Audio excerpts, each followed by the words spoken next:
بسم الله. مهما كانت الأزمات والمشكلات التي تمر بك هذه الأيام، احفظ هذا الدعاء جيدا والتزمه وداوم عليه، وانتظر فرجا عجيبا قريبا عاجلا غير آجل بمشيئة الله.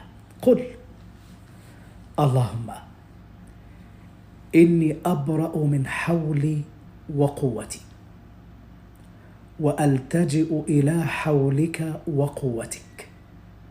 اللهم أعني ولا تعن علي، وانصرني ولا تنصر علي، واهدني ويسر الهدى لي فقط. التزم هذا الدعاء المجرب وأبشر بخير عاجل قريب إن شاء الله. جزاكم الله خير. جزاكم الله خير.